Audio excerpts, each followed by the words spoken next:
So anyway, mindfulness training is important because, and some of you may already know this, but you have this little part of your brain. It sits right down low in the middle. It's called your amygdala.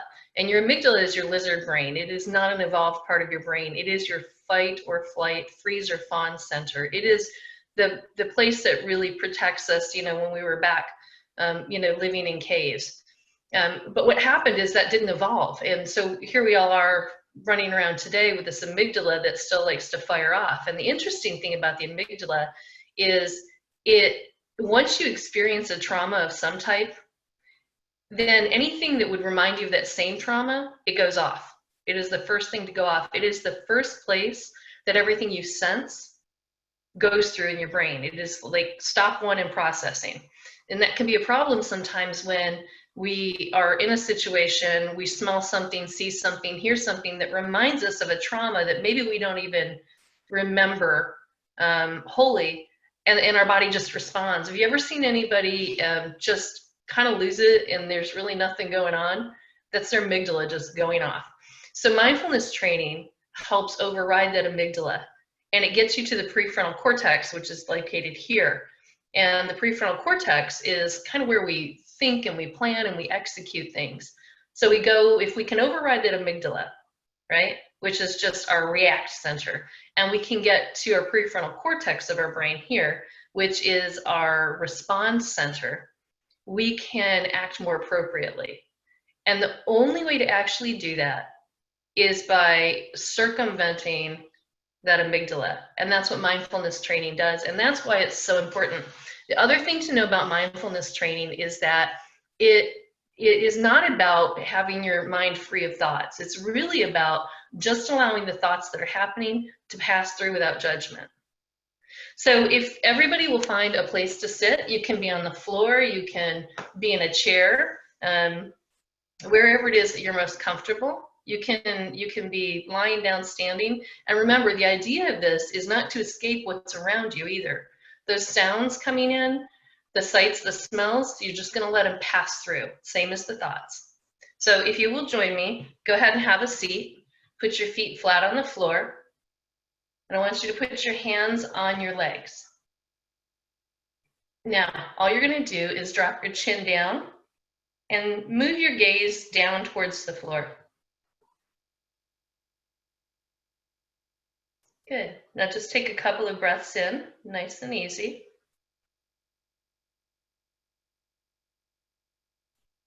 I want you to start feeling your feet on that floor beneath you.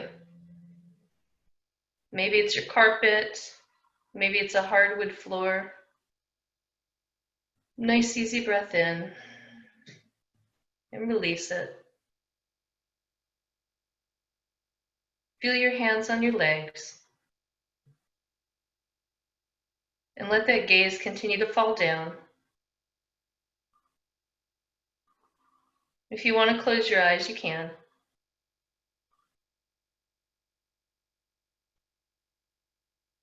And you'll notice the thoughts that are passing through. Just let them go.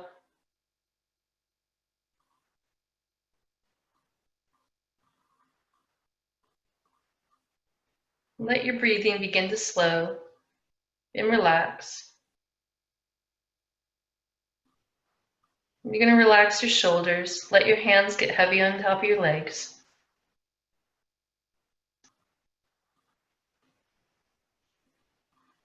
And on your next inhale, let those thoughts and sounds go that are around you. And exhale.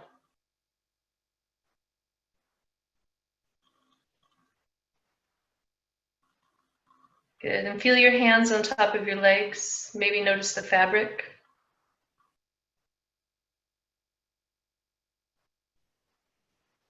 And notice your head hanging a little heavier.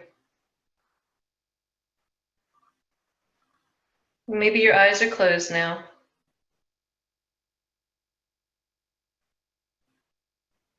And now your breathing will fall from your chest into your belly. And it's very slow, very relaxed.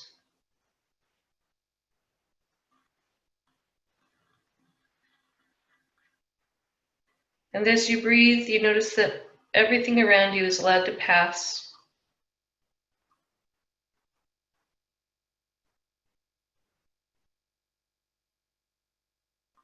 Feel your feet getting heavy on the floor. Your shoulders relax. Your jaw relaxes. Gentle breath in. And as you exhale, that space between your eyebrows releases. And you're tumbling deeper and deeper and deeper.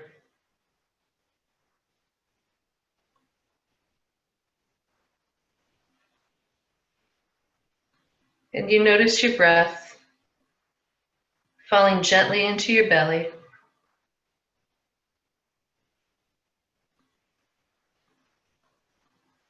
And you feel your feet on the floor. That is your sacred space.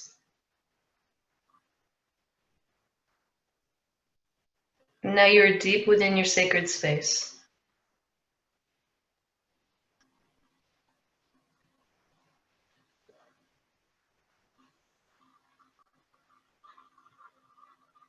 Stay in there for a few minutes, feeling warm and safe, relaxed.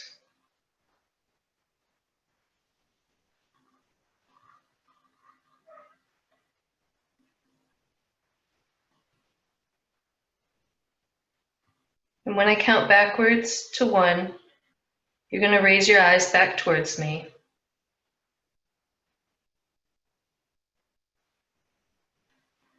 3, 2, and 1. Lift your eyes gently back towards the screen. How's everybody feeling? You might hear my little doggy barking here. I apologize for that. He's always a little nervous about what's going on. So that is mindfulness practice. And yeah, puppy meditation, exactly. That is mindfulness practice. It is very important. I recommend you practice it often so that when you need to call upon it, it is a skill that you are well honed in. The other thing I want to teach you very quickly before we move on is what is called 4 breath. Some people call it 4 square breathing.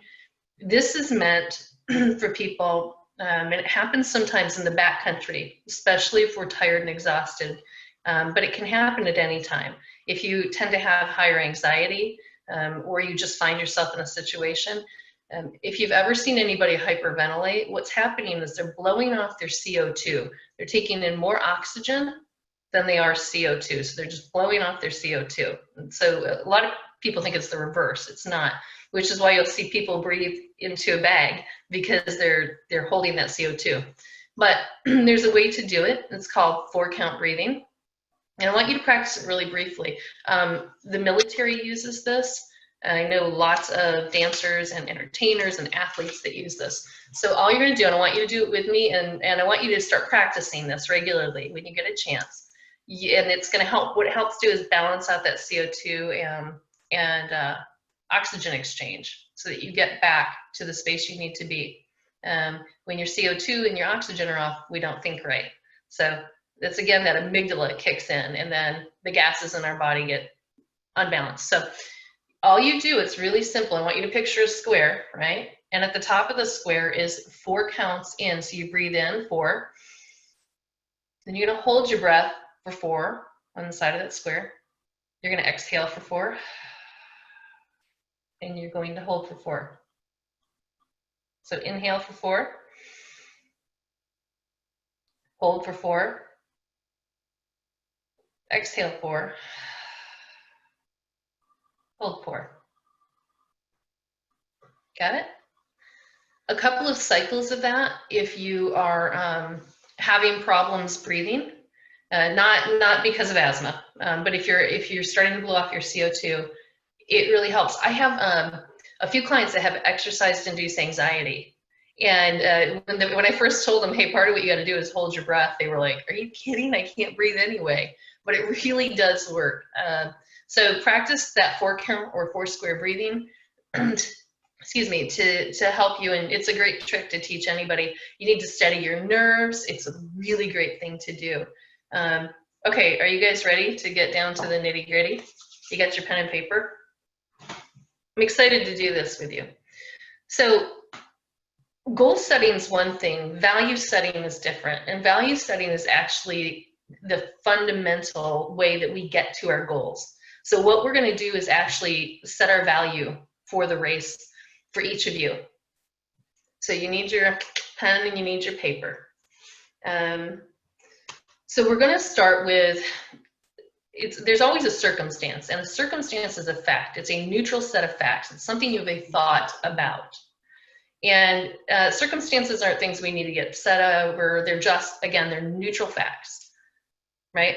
It's the thought that really drives what happens. When we are moving through our life and we're looking at the results we're getting, the most important thing to know is that the result is proof of the original thought.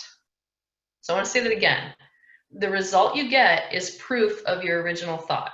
It's really important to understand that.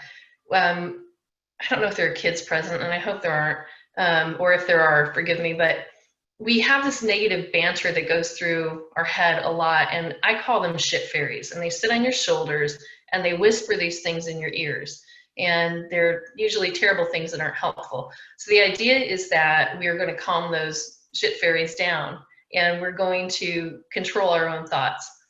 The way that we do that is we have to first identify our feeling.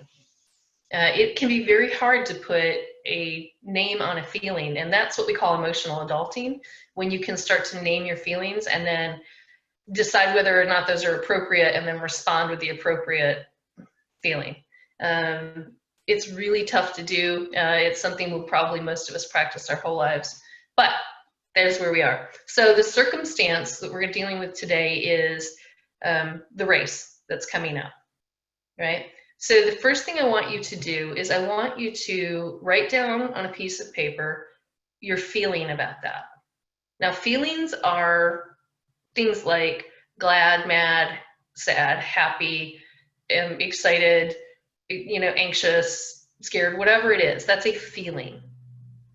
Something that's really important to acknowledge when we're doing this is this is not a cheerleading session, by the way. I want you to remember that we're not cheerleading today. We are actually in this looking kind of for your Achilles heel.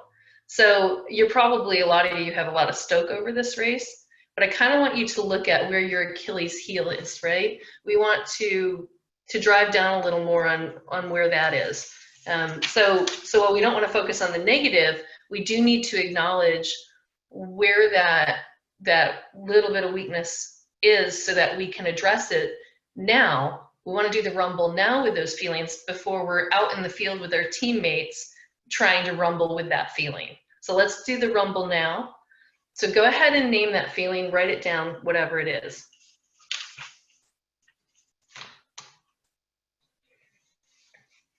You got it? Okay. So now I want you to give me a thought about that feeling. So for instance, I did this with my husband. He does this race called Captain Thurman's Challenge. It's a triathlon. It involves, class 5 whitewater and then like a 5-mile run out of the gorge and mountain biking. And he hasn't done it in a long time. And I said to him, "What's your feeling?" And he goes, "Oh, nostalgic." I go, "No, that's not a feeling." He goes, "Well, maybe a little anxiety." I said, "Bingo." And his thought was, really, he was just, wasn't sure how he was going to finish and how he was going to train. So what is your feeling about this? And then what is your thought? What thought are you having about that feeling? So it could be, if you're anxious, that your thought is like, "I'm never going to get trained and I'm not going to have time for this," or "I've never done this before," whatever it is. So we're acknowledging where those negative thoughts are, those feelings that aren't serving us. We're going to turn from thoughts and feelings that aren't serving us to thoughts and feelings that are serving us. Okay, you got your thought? Alrighty.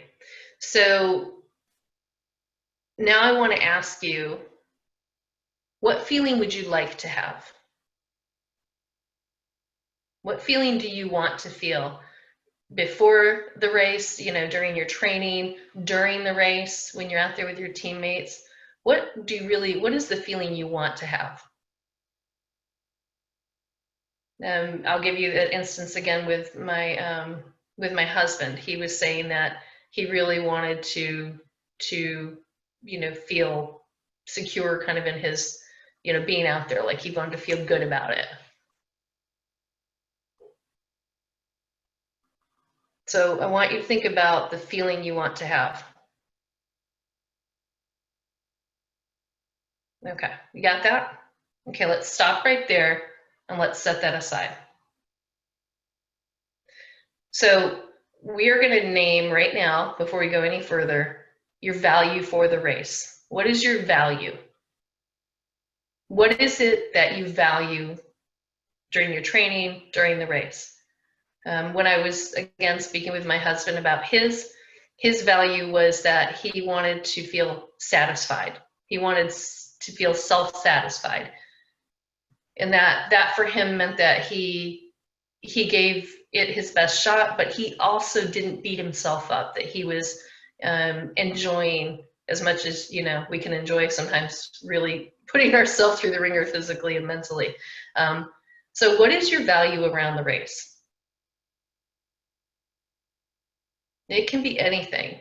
It can be friendship. It can be winning. It can be, you know, ethic, you know, the work ethic. It can be satisfaction. What is your value? Because that's kind of our bullseye. That's our target. Let me know if you're having trouble kind of coming up with any wording or anything. I'm following you here in chat. So again, your thoughts can maybe help prompt somebody else. Usually we do this one-on-one and it's a nice dialogue. So this is, I'm leaving you really capable ladies to help walk yourselves through this a little bit. Okay, you have your value? Whatever it is. All right, now, perfection. Yeah, no, we're not gonna do perfection. Sorry, Stephanie. We do not do perfection. Oh, that's so funny. Being a valuable team member. I like that. So team is your value. Teamwork, that would be your value. No, you can't try for perfection, Stephanie. We're not having it. I call that game. Okay, so you got your value and you've got the feeling you want to have.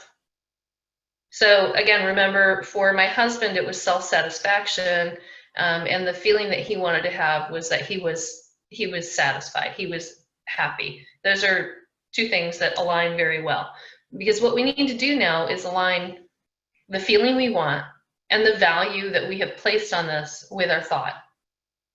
Okay, so look at your original thought. What was your original thought? Whatever it was, take a look at that. Now look at the value that you wanted, your value that you named. So if your original thought was, you know, I'm you know, afraid that my team isn't going to like me, or you know, and then your value is teamwork, and your feeling needs, you know, was what? Maybe your feeling was that you wanted to be happy. So you need to come up with a thought, right, about that will get you to that value. Thought about the circumstance. So for instance, you could think, if your feeling you want is happy and your value is teamwork, your thought could be, maybe, you know, I can give my very best to my team regardless of, you know, the way that I'm feeling personally, or I'm going to put in the work on myself before I show up for my team so that I can be 100% there for my team, you know. So there's this thought. I am compassionate, loving, accessible person would go towards that value of teamwork. So let's go back again. I want you to look at your original thought and your original feeling and see how they don't align with your value. So go look at the feeling you want to have about the race. Come up with that thought that aligns with that value. Have you got it? Okay. I'm going to give you another example. I was talking with somebody the other day, and they wanted to get to the finish line. That was their goal, and it turned out that their value was, completion, getting to that finish line. So their thought was, I only have to do the next thing. Only have to do the next thing, right, to get to the finish line. That meant during their training, they weren't going to worry about what was in front of them for the week. They just had to do the next thing. That is a thought that lines up specifically with your value. There we go. Hey there. Nice. So, does anybody have any questions? Good. I love this. So, satisfied that we did our best. My feeling is that I want confidence, and my value is satisfied. Okay. So if your feeling is that you want confidence, and your value is that I want satisfaction is my value, right? Satisfaction is kind of you have to decide what that means to you personally. So what is the thought? If you want to feel confident, and your thought sounds like, I'm not feeling confident. So what thought can you use to replace that gives you that confidence so that you will feel satisfied? The thought can be, let's see, what could it be? Because it kind of depends on what your satisfaction is, but it could be that I am a good person, and I give it my all no matter what I do, and I'm going to give it my all this time. Those are thoughts that directly line with that value of satisfaction. Let's see. Yes, I'm training as much and as best as I am able. Very good, Stephanie. That's exactly right. That's a great thought about it. So remember, that thought is going to create the result you want. So in between, we have these things called actions. In between our thought and our result, right? We have these actions that we take to get to the result. And remember, those actions are going to be based on that thought. So if your thought is not serving the value, it's not serving you. So let's talk a little bit about actions. Actions aren't just doing, they're also in the not doing. Sometimes it's what we don't do that also serves us or doesn't serve us. So when you start to struggle, the reason that we want to know what your value is, and that's really the key here, what is your value for this race? The reason we want to know that is we want to know what thought we need to use continually, and it's one sentence. You need to come up with one sentence that when those little shit fairies begin to talk to you, you stop it dead in its tracks with that one sentence. Remembering that, because that thought is going to create that feeling, right? So I know I get a lot of anxiety. I have huge performance anxiety, especially because I tend to among my friends be slow, and so that can create some anxiety. And then you realize if your value is, I just want to be here with my friends having fun. Fun is my value, like 99.9% of the time. Then all of this, negative stuff. So I have to come up with that thought that reminds me that this is fun. My value is fun. So anything that comes at me that doesn't align, I just put that thought right in there and I go, no, you know, here's the thought I'm using because my value is fun. So this is the kind of reason we do this. So now I want you to take a quick look. I want you to look at your thought. That thought that we created, right? How would that thought make you feel during this array, you know, during the training and the race? And then I want you to look at your value and make sure those line up. Got it? You guys are so good. Okay, so really quickly, I know I'm running over just a little bit. The other thing I want you to do, and this is really important, is you need to do this as a team. You need to sit down as a team and figure out what your value is. That can be a little more challenging. Team dynamics are really important in adventure racing. I have seen it happen. I know you all have seen it happen time and time again. You get to the start line and maybe you don't even know your team that well. Excuse me, hold on. Hey you, quit your growling. Really a happy little dog. You get to that line and you realize that ego is getting in the way, or insecurities are getting in the way. So when you finally get your team dialed in and you get to know each other, and really I would encourage you to get to know each other. Take time to train together and have some fun together before the event. You're going to sit down as a team and you're going to do the same thing. And I'm happy to help you along. If you need, let me know. But you need to name your value, because here's what happens. If you show up and you have one friend or teammate whose value is winning and your value is fun and somebody else just wants to be satisfied, that's not going to work, right? So those are personal goals or personal values.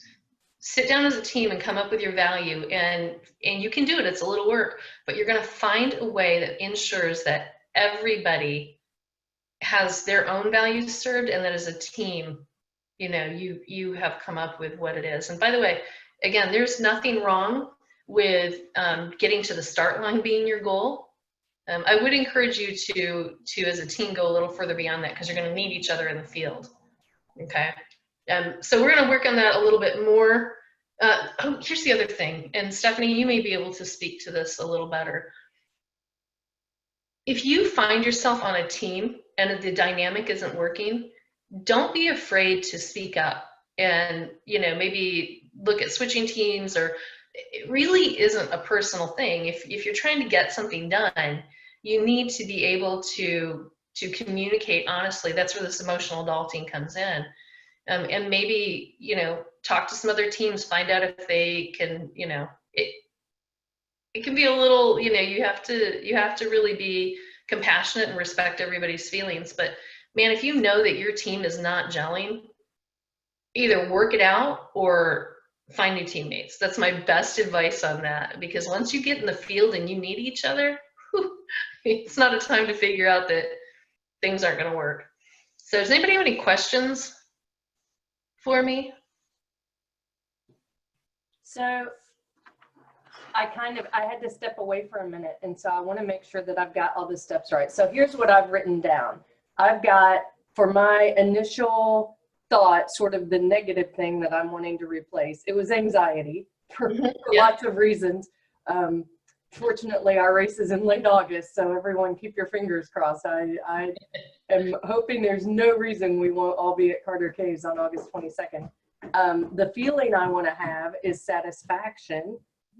And the value, when you told me I couldn't value perfection, I decided to value success. And what I mean is not my success, but your all success, racers. Because I thought, you know, what I really want is for all of the women doing this to come away feeling like they succeeded and to be self-satisfied and all of that. So, well, so what I would tell you about that is we have no ability to control anybody else's behavior or feelings.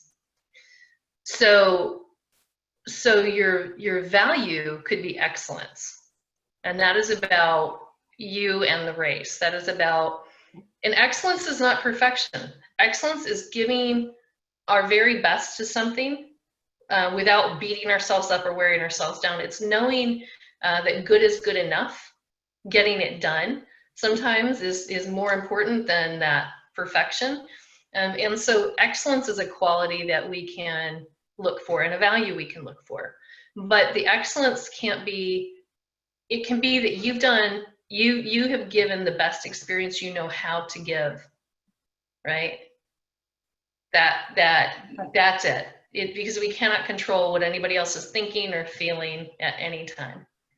So that desire to help other people get there is something I think we all feel, but in the end we have to realize that we can't get anybody there. If they're going to be satisfied, it's going to be on their own terms. Okay. And then my last thought for how I get there and for how I align my actions with my value is I'm planning, with the keyword being planning for success. Planning for success. That's it. That's your thought. So I win. Yeah. Well, you're going to say planning for excellence is what you're going to say.